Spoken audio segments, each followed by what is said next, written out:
What a week. Tim Russert is NBC's Washington bureau chief and moderator of Meet the Press. Nice to see you again, You know, Tim. Meredith, yesterday we were talking about, well, if the Democrats win a House, will that bring about any real change? Once you roll those dice of change, you never know what comes up. And look at this chain reaction. Absolutely. And the cover of most papers today is President Bush. I got it right here. Escorting is a nice way to put it. Donald Rumsfeld to the door, or kicking him out. If you could read their minds, what do you think they're thinking? I can see Rumsfeld saying, but boss, you said I was doing a fantastic job. Exactly. But, you know, I bet there are a lot of Republicans this morning who are saying, listen, you knew we were in trouble in Iraq. You could have made this decision before, and maybe the election would have come out differently. Do you think there were Republicans angry at President Bush this morning? I know there are. I spoke to them. What are they saying then, Tim? At least 6 Senate candidates, Republicans, called for Rumsfeld's resignation during the campaign.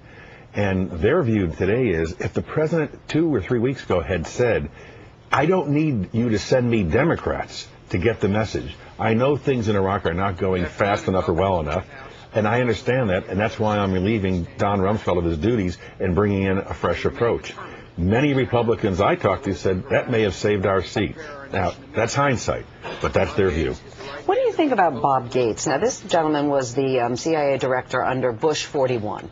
First of all, the first thing that came to mind for me was, I thought these two Bushes don't talk about this kind of stuff. Maybe the former president's influence is greater than we thought. Meredith, this is a very significant appointment. Why?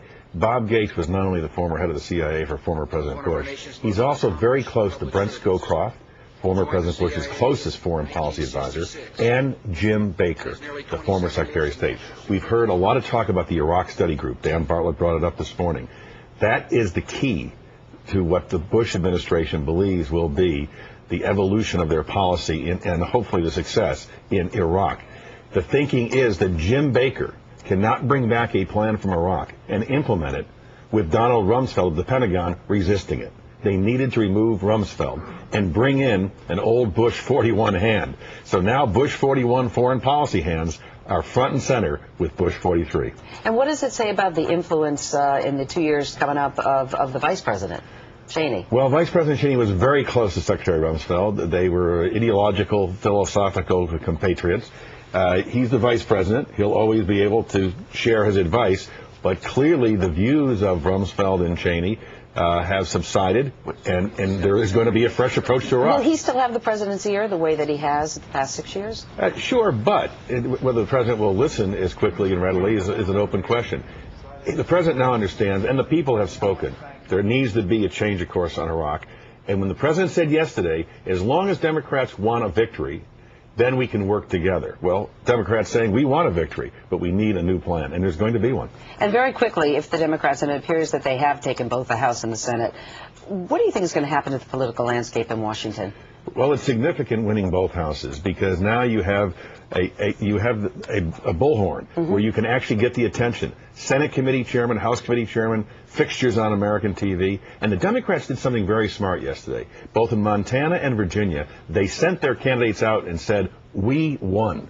It reminded me so much of 2000, when then Governor Bush came out and said, I won, I'm starting a transition. Psychologically, now people believe that Democrats control both houses of Congress.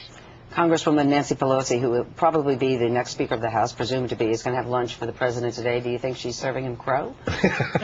It'll be interesting. They'll be polite and civil. But, you know, it's interesting how politics works. Former President Bush said that Ronald Reagan's economic plan was voodoo economics, and he got invited on the ticket. John Kennedy didn't like Lyndon Johnson. Sometimes you can take people, political opponents, sit down and say, all right, we're both in this together. We both have to succeed. What can we do together? Let's see what happens. Strange bedfellows. You never know. Thank you so much, Tim.